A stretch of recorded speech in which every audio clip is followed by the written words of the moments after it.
Good morning everyone. आज मैं जा रहा हूँ नेपाल, और मैं नेपाल जा रहा हूँ भारत नेपाल मैत्री बस सेवा से, जो दिल्ली गेट से चलती है। दिल्ली से सुबह 9 बजे। बस भी आपको दिखाऊंगा अभी।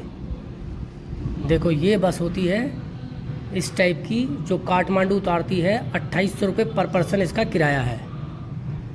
मैं पहुँच चुका हूँ नेपाल बॉर्डर, जो महाराजगंज है। बॉर्डर 6 बजे खुलेगा। हम 5:30 बजे पहुंच गए थे। अपनी आईडी वगैरह सब चेकिंग करा के अब बैरियर खुलने का वेट कर रहे हैं। चेकिंग होती है आईडी वगैरह। अब बैरियर तो खुल गया, लेकिन सामान की चेकिंग होती है। जिसका सामान होता है उसको नीचे उतारा जाता है। ये इंडिया में ही होती है चेकिंग। इसके बाद नेपाल में भी ऐसे ही चेकिंग होती है सामान की। 50 किलोमीटर बाद चलने के बाद मैं नेपाल पहुंच चुका हूं। रेस्ट करने के लिए ड्राइवर ने गाड़ी रोकी है और लोग खाना पीना खा रहे हैं। तो मैंने भी नेपाली थाली ऑर्डर करी।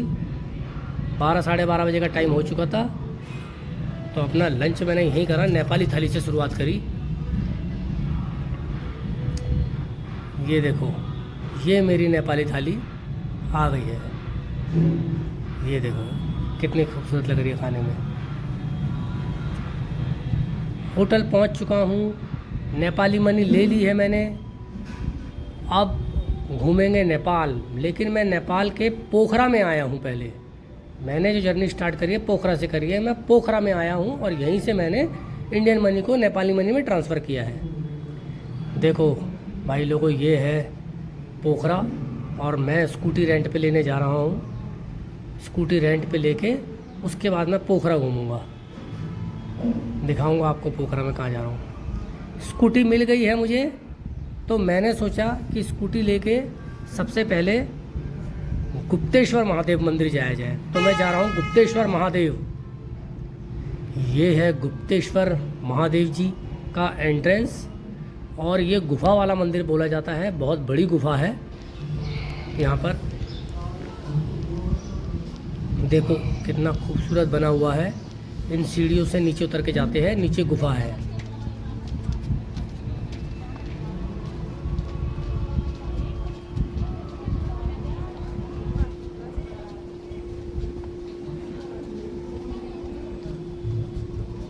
चलो चलते हैं गुफा के अंदर। ये गुफा है इस टाइप की, बहुत लंबी है। ऐसे पतली पतली होती है, आगे जाके बहुत बड़ी हो जाएगी गुफा। पानी रिसता रहता है, हल्का हल्का गीला रहता है। आगे की बड़ी गुफा भी है। मैं वो नहीं दिखा पाऊँगा क्योंकि वीडियो बहुत बड़ी हो जाएगी। मुझे पूरे नेपाल की जर्नी दिखानी तो है। आ जाएंगे जल्दी जल्दी आ।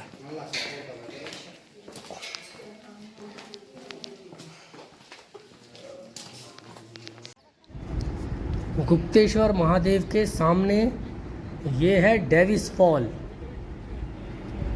ये गुप्तेश्वर महादेव के बारे में देखो लिखा हुआ है। कितनी लंबी गुफा है, क्योंकि कि ये जो पानी गुफा मैंने आपको दिखाई थी, वहाँ पानी भरा होता है। वो पानी ही यहाँ पर आकर गिरता है।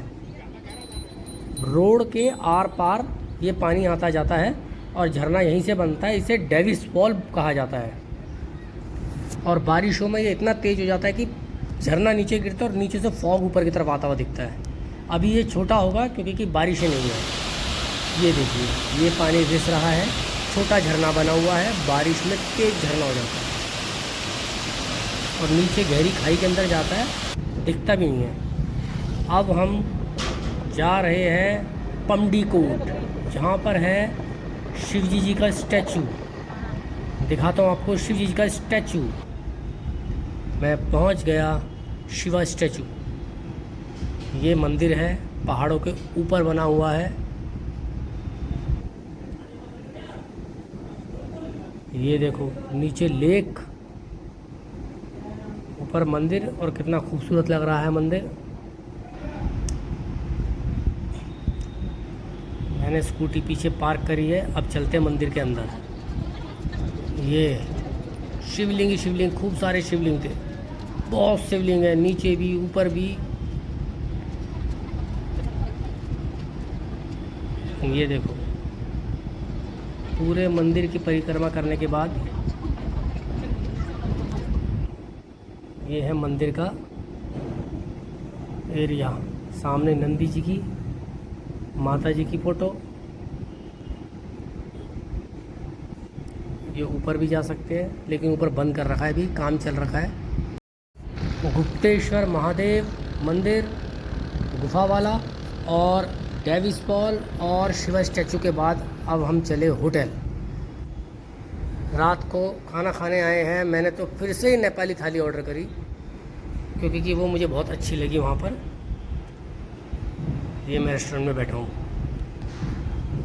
सुबह अब हम जा रहे हैं पोखरा में ही माता के मंदिर, जिसे बोलते हैं ब्राही माता। ये पानी के बीच में मंदिर बना हुआ है, जलमराही भी बोलते हैं यहाँ के लोग। ये नाव करनी पड़ती है, इसका किराया है 230 रुपये। इस नाव से घूमते घूमते अपने ब्राही टेम्पल जाओ। ऊपर सामने पहाड़ से पैराग्लाइडिंग होती हुई है, लोग आते हुए दिखते रहते हैं पैराग्लाइडिंग से। ये झील देखो कितनी खूबसूरत झील है। ये मैं आ चुका हूँ ब्राही मंदिर। ये है ब्राही मंदिर, जो कि पानी के बीच में बना हुआ है।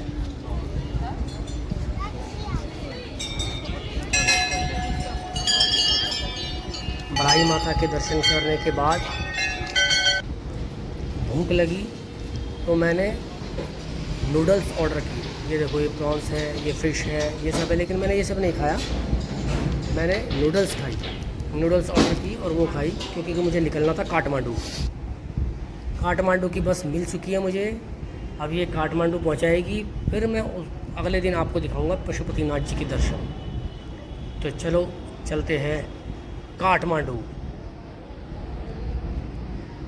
कुछ दूर चलने के बाद, थकान के बाद नींद आ गई थी, मैं सो गया। अब रास्ते में रुका तो मुझे उठाया और मैंने चलो कुछ खाकर थोड़ा सा टहल लेते हैं। ये देखो, ये सूखी झींगा मच्छी और फल और यहाँ की दालें। नेपाल में जो यहाँ की दालें देखो पन्नी में बिक रही है। मैं आ गया हूँ पशुपतिनाथ मंदिर। रात को लेट पहुँचा था, होटल लिया, उसके बाद सो गए। अब सुबह पशुपतिनाथ मंदिर आया हूँ मैं। बहुत बड़ा बना हुआ है पशुपतिनाथ मंदिर, कितना बड़ा एरिया है। ये देखो, यहाँ बहुत सारे कबूतरों को दाना डाला जाता है और एक कंपाउंड बना रखा है। देखो, सारे उस कंपाउंड के अंदर ही है कबूतर, बहुत कबूतर है। वो देखो, ताकि कोई छेड़े ना इन कबूतरों को। ये छोटा सा शिवलिंग, इनके दर्शन करते हुए सीधा मैं पहुंचा पशुपतिनाथ मंदिर। पशुपतिनाथ मंदिर के अंदर मोबाइल कैमरा ले जाना अलाउ नहीं है, इसलिए बाहर से वीडियो बना रहा हूँ। आपको नंदी जी की पीठ दिख रही होगी अंदर, उनके सामने ही शिव जी की मूर्ति है, जो कि 4 मुँह वाली मूर्ति है। तो लोग यहीं पशुपतिनाथ जी के गेट पे ही फ़ोटो खिंचवाते हैं। मंदिर बहुत बड़ा है। इनके दर्शन करने के बाद मैं पीछे का मंदिर आपको दिखाऊंगा। ये देखो, पशुपतिनाथ मंदिर के साइड में एक मंदिर है। कितने शिवलिंग है, देखो खूब शिवलिंग। अब जा रहे हैं हम पशुपतिनाथ जी के बैक वाले मंदिर की तरफ। ये एक माता का मंदिर है और मैं ऊपर आ चुका हूँ। ऊपर से आपको दृश्य दिखा रहा हूँ पशुपतिनाथ जी का मंदिर।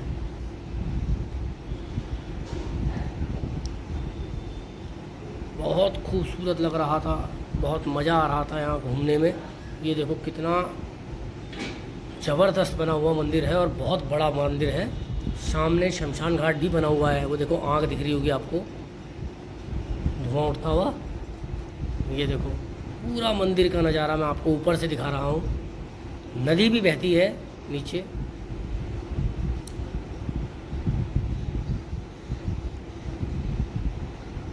पूरा नज़ारा पशुपतिनाथ मंदिर का। पूरा एक दिन चाहिए पशुपतिनाथ मंदिर घूमने के लिए। अगर आप आओ तो पूरा एक दिन पशुपतिनाथ में ही बिताओ। बहुत सुकून मिलता है, अच्छा लगता है। ये है नदी, यहाँ पर स्नान करके अपने दर्शन करो।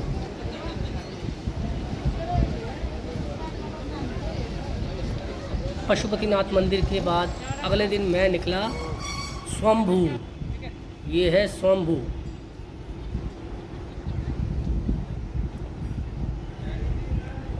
जिस दिन मैं गया था उस दिन होली थी।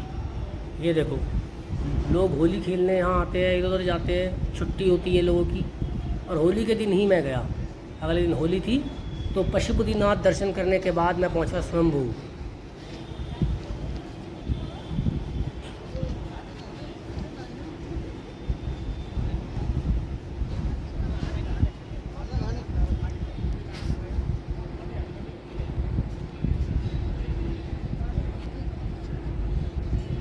शंभू घूमने के बाद मैं आया हूँ विष्णु भगवान जी के मंदिर, जो कि लेटे हुए विष्णु भगवान जी है।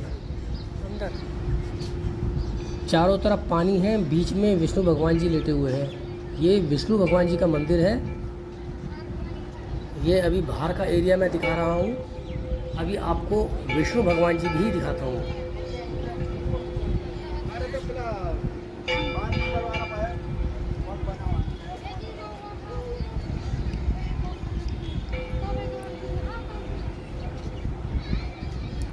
ये देखो, लेटे हुए विष्णु भगवान जी है।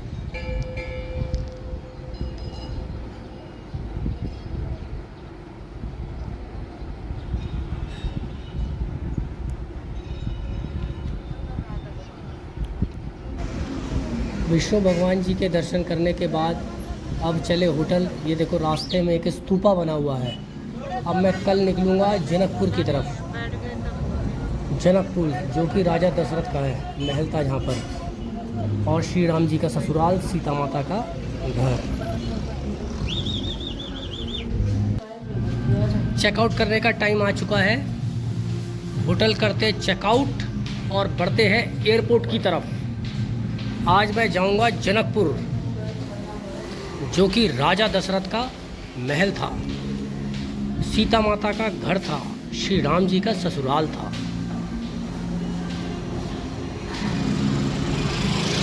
एयरपोर्ट पहुंच गया हूँ मैं। ये एंट्रेंस है स्टार्टिंग का, एयरपोर्ट की जगह का। तो चलते हैं एयरपोर्ट के अंदर की तरफ। काठमांडू को कहते हैं बाय बाय।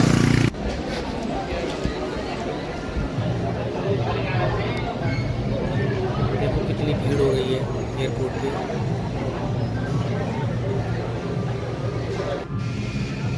मेरी फ़्लाइट आ गई है। मेरी फ़्लाइट बुद्धा एयर है। बुद्धा एयर से जर्नी करनी है। ये देखो, काठमांडू 25 मिनट में पहुंच जाऊंगा मैं जनकपुर यहाँ से। और ये आ रहे हैं हम जनकपुर।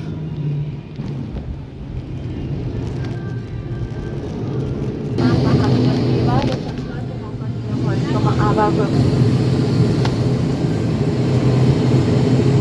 छोटी फ्लाइट होती है, देखो आगे बहुत खड़ी है। तो फ्लाइट है छोटी है, नेपाल के फ्लाइट है, ये भी छोटे हैं। सारा प्लेन खाली हो गया है। मैं सबसे लास्ट में उतर रहा हूँ और हम आ चुके हैं जनकपुर। देखो, जनकपुर की भाषा में लिखा हुआ भी है, खड़ी हो, वेलकम टू जनकपुर। नीचे देखो, ये जनकपुर धाम में राजा जनक का मंदिर।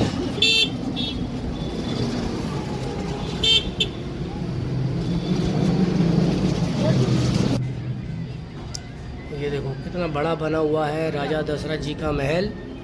और कल वहाँ होली खेली थी, आज यहाँ होली खेली है।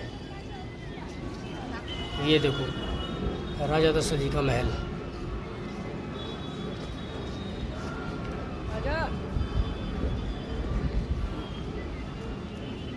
बहुत बड़ा महल बना हुआ है राजा दशरथ जी का। भीड़ भी है लोगों की, बैठे हुए भी है। होली के रंग भी गिरे हुए हैं क्योंकि होली थी। सामने से एंट्रेंस है। चलो दिखाता हूँ आपको राजा दशरथ जी का महल। आ जाओ।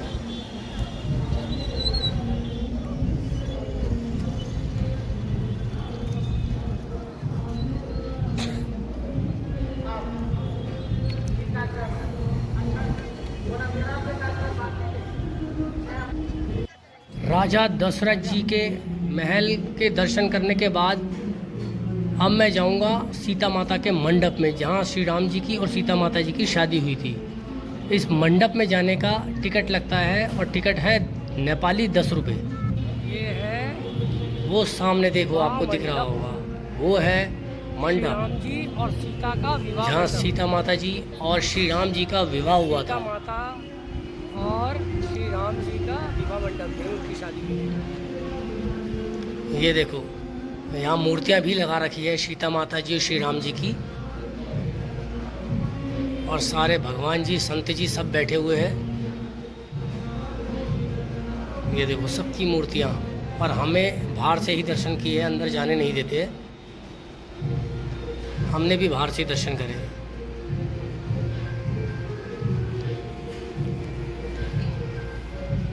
मंडप सीता माता जी के विवाह का। अब मैं लेके चलता हूँ तुम्हें धनुषा धाम, जहाँ पर श्री राम जी ने धनुष तोड़ा था।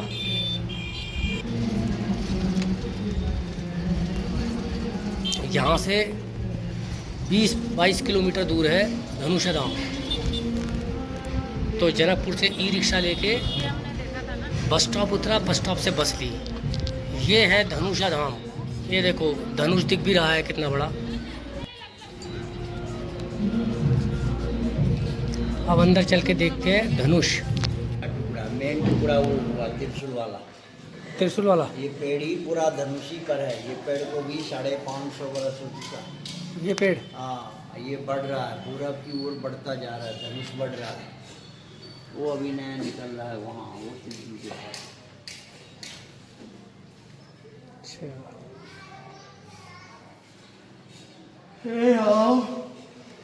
यहाँ क्या सीता माता की वो ही थी विवाह। हाँ सीता माता की विवाह हुई थी। हाँ, वही विवाह के समय, सीता स्वयंवर के समय जो राम जी तोड़े थे धनुष, हाँ जी, हाँ तो तोड़ा जनकपुर 3 टुकड़ा हुआ। देखो ऐसे टुकड़ा ऊपर देखो।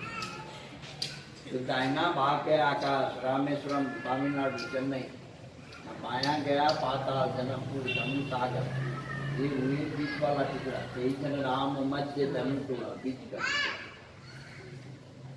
उधर भी है ऐसे परिक्रमा करके देखो।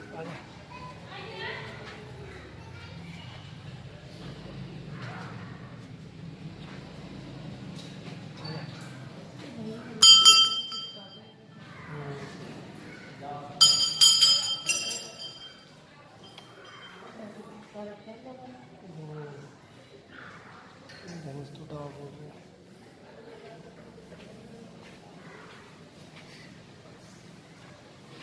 श्री राम जी ने धनुष तोड़ा था ना। ये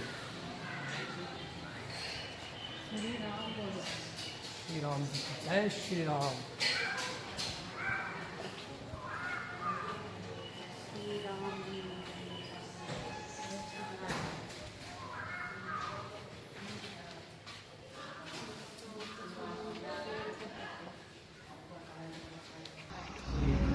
धनुषा धाम के दर्शन करने के बाद अब हम जा रहे हैं रक्सौल बॉर्डर जाएंगे, क्योंकि रक्सौल से हमारी ट्रेन है दिल्ली की। और अभी हम धनुषा धाम से निकलते हुए पहले पहुंचेंगे जनकपुर। ये देखो रास्ते के गांव दिखा रहा हूं मैं। ये है धनुषा धाम के गांव। यहाँ से आगे बीरगंज पड़ता है और उसके बाद पड़ता है जूड़ी बाज़ार, जो कि धनुषा के अंदर ही आते हैं, और बीरगंज बाज़ार। ये देखो छोटे छोटे गांव बीच में पड़ रहे हैं।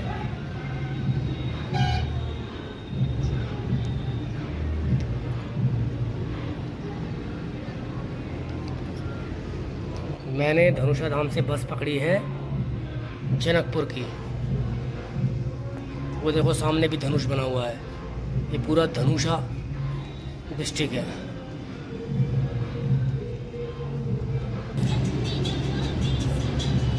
गांव देख लो, ये गांव है नेपाल का।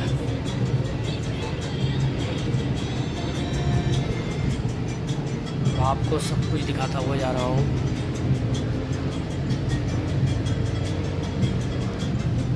बस में बैठा बैठा मैंने नज़ारे ही देख ली, यहाँ के कुछ कैद करके चलूँ।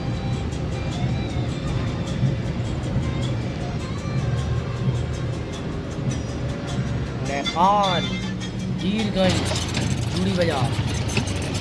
ये देखो, ये मैं आ गया हूँ रक्सौल बॉर्डर। ये नेपाल का बॉर्डर है। कितनी धूल मिट्टी है, और देखो अभी काम चल रहा है यहाँ पर। मैं आ चुका हूँ इंडिया में बिहार। ये बिहार का रक्सौल है। अब रात में होटल में रेस्ट करने के बाद मॉर्निंग में मेरी ट्रेन है।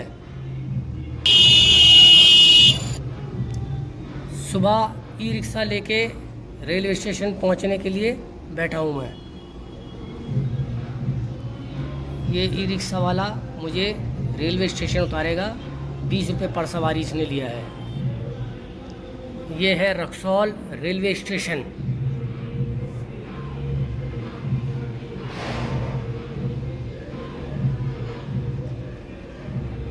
कल मैं नेपाल में था, आज मैं इंडिया में हूँ। अब जा रहा हूँ वापस दिल्ली अपने घर।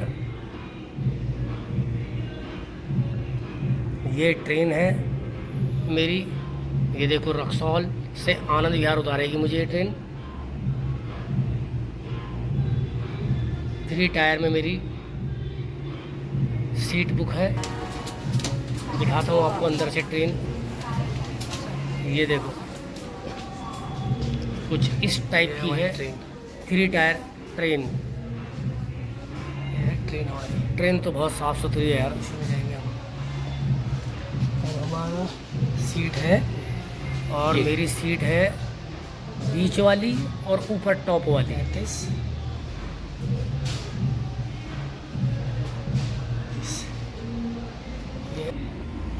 बहुत मज़ा आया नेपाल घूमने में। नेपाल बहुत खूबसूरत देश है। अगर आप नेपाल जाना चाहते हो तो जनवरी से अप्रैल के बीच जाए, या सितंबर से दिसंबर के बीच जाए। इस टाइम मौसम ठीक रहता है। और मैं पहुंचने वाला हूं अपने घर। मैं आ गया हूं गाज़ियाबाद। इसके बाद मेरा स्टेशन है, इसके बाद मैं उतर जाऊंगा। ये थी मेरी नेपाल की जर्नी। अब बात करते हैं खर्चे की। मेरा खर्चा 20,000 रुपये आया था, जो हम 2 लोगों का था। इसमें 1,000 रुपये खाना और 1 दिन का होटल का किराया। ये खाना 1,000 रुपये 1 दिन का था। ये मेरा खर्चा था। बाकी आप अपने हिसाब से देख सकते हो जो भी खर्चा है। 6 दिन का मेरा ये खर्चा था। लेकिन मेरी काठमांडू से जनकपुर की फ़्लाइट भी थी, फिर वहाँ से बस ट्रांसपोर्ट था। ये थी मेरी नेपाल की जर्नी। अगर कोई जाना चाहता है तो आप मुझे कमेंट करना, मैं आपका रिप्लाई करूँगा और आपको इन्फॉर्मेशन भी दूँगा। वीडियो अच्छी लगे तो लाइक और चैनल सब्सक्राइब जरूर करना। थैंक